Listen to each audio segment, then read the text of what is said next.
At dawn on 14 October 1806, Napoleon believed he had finally found the Prussian army. From the heights west of Jena, reports from Marshal Lannes indicated that a large enemy force stood on the plateau ahead. Napoleon concluded that this was the main Prussian army and ordered his corps to concentrate for a decisive battle. That conclusion was wrong. The force facing Napoleon belonged mainly to Prince Hohenlohe.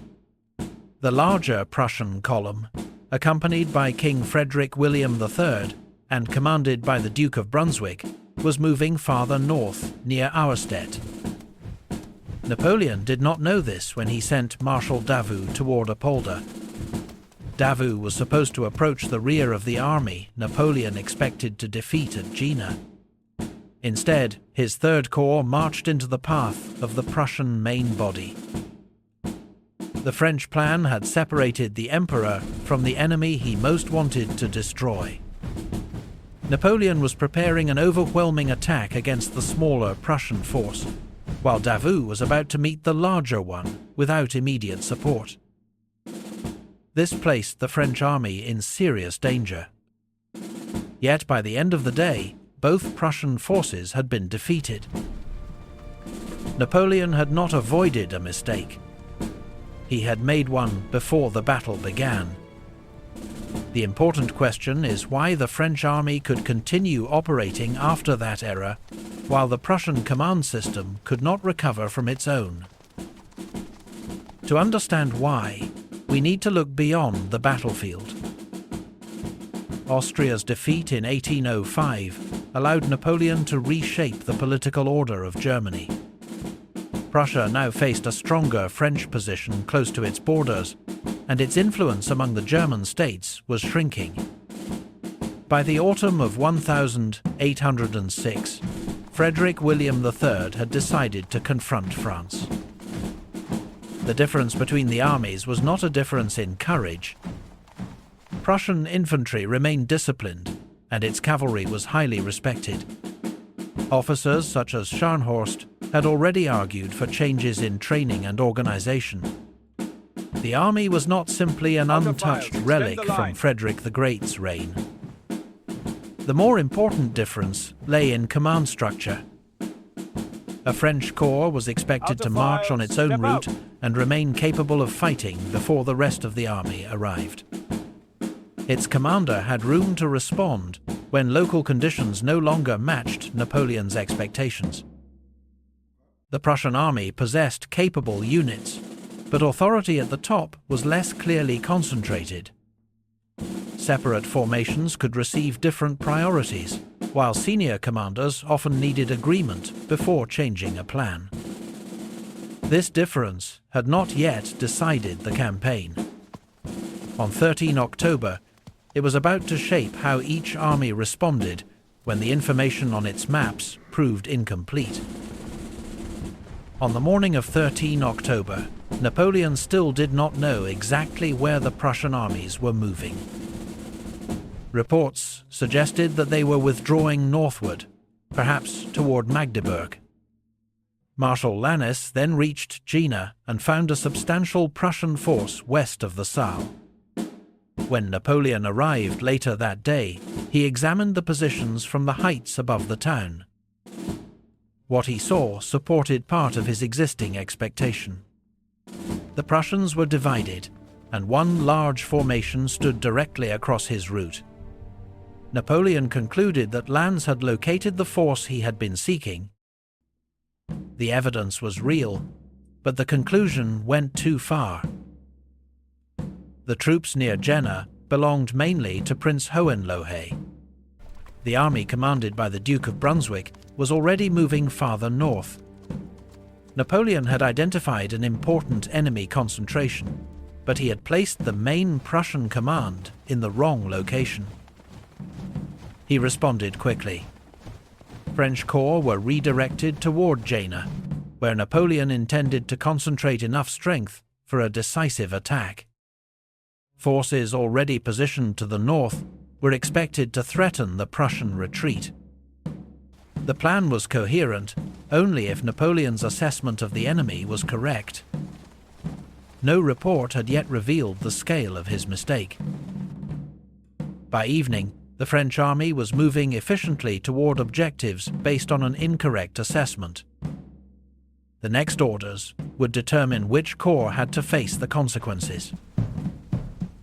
Late on 13 October, Napoleon issued the orders that left Davout and Bernadotte on separate routes the following morning. Davout was told to march toward Apolda and enter the rear of the Prussian army Napoleon believed was concentrated near Jena. He could choose his route, but he was expected to take part in the coming battle. A postscript added that Bernadotte could march with him if the First Corps was still nearby. The same sentence also stated that Napoleon hoped Bernadotte would be at Dornberg. This was not a clear instruction to place both corps under one line of march. Bernadotte's latest direct orders still pointed him toward Dornberg, and much of his corps was already stretched along that road. He therefore continued south, while Davout chose the route west from Naumburg. The decision would later become one of the most disputed episodes of the campaign. Napoleon accused Bernadotte of failing to support Davout. Yet the surviving wording does not support a simple charge of deliberate disobedience. It offered an option, then repeated a different expectation. The immediate result is less disputed. Before dawn, the 1st and 3rd Corps were moving towards separate objectives. On the right. Change front to receive attack. Napoleon expected both movements to threaten the army at Jena. Steady. No advance. Instead, Davout's route was taking him directly toward the Prussian main body. At Jena, Napoleon's mistake did not yet look dangerous. Before dawn, Lannes held a narrow position on the heights west of the town. His first task was to drive back the Prussian advance guard and create space for the French troops climbing onto the plateau. The fog limited observation, but it also concealed the French deployment. As Lannes moved forward, Soult reached the field on the right, and Augereau began forming on the left. With each arrival, Napoleon could extend his line. Prince Hohenlohe still commanded a substantial Prussian and Saxon force. He expected General Ruchel to reinforce him from the west, so he tried to preserve his position until those troops appeared. Limited counterattacks slowed parts of the French advance, but they did not prevent Napoleon from bringing more men onto the plateau. The French concentration was not perfectly controlled. Marshal Ney pushed forward before the rest of his corps was ready. His leading troops became exposed and had to be supported by nearby units. By late morning, Napoleon had enough forces in position to prepare an attack across a broader front. At Jena, the corps were gathering around the emperor as intended. Farther north, Davout was about to face a battle before that concentration was possible. Davout's march began before daylight. Gudin's division led the 3rd Corps west from Naumburg, crossed the Saale at Kösen, and climbed toward the plateau around Hassenhausen. Thick fog reduced visibility to a short distance. The first French troops, therefore, met Prussian cavalry before Davout could see how much of the enemy lay beyond them. Gudin formed his infantry to resist mounted attacks and secured the ground around Hassenhausen. At first, this could still be understood as contact with a rear guard.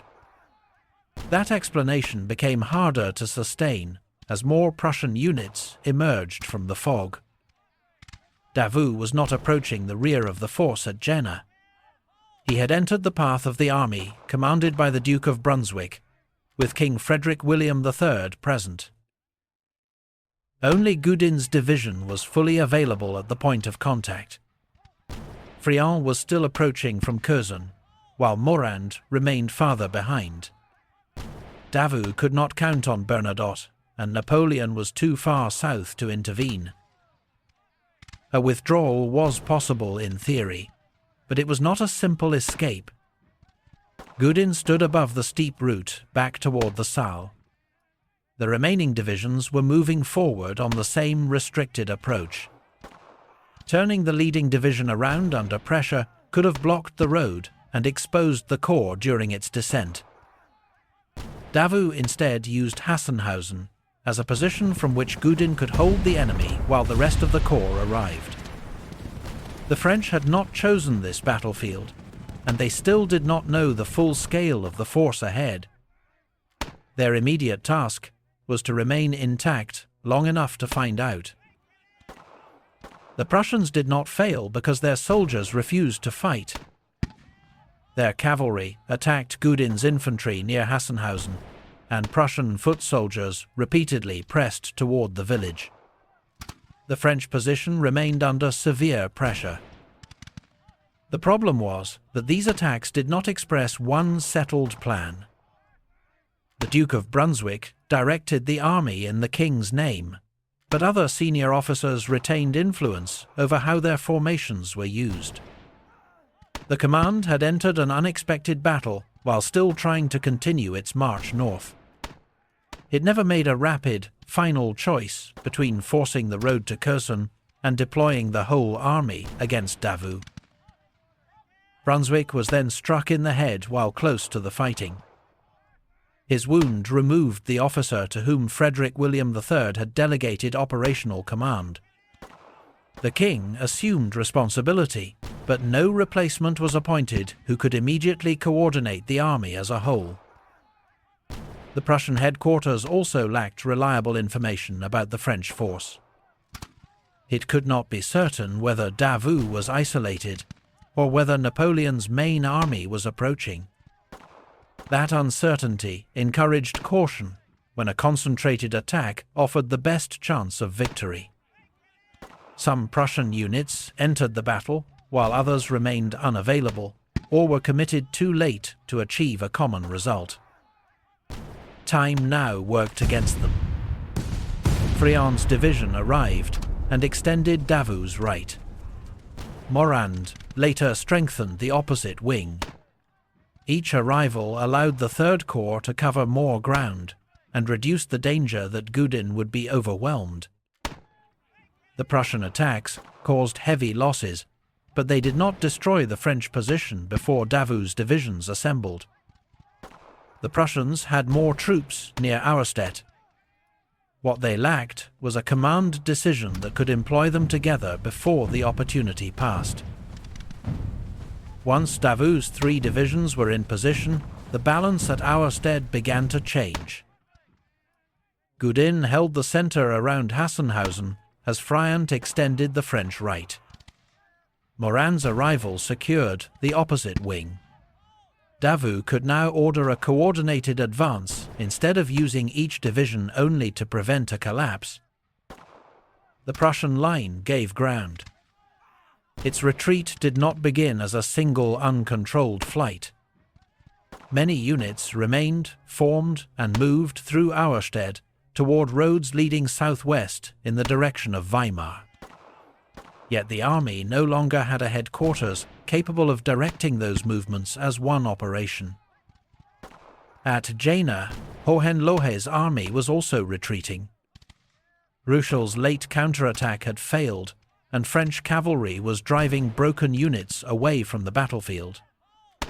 The two defeated forces did not withdraw along completely separate paths. Columns from Auerstedt moved toward the same general area as troops escaping from Jena. By late afternoon, units that had fought under different commanders began to meet on the roads southwest of Apolda.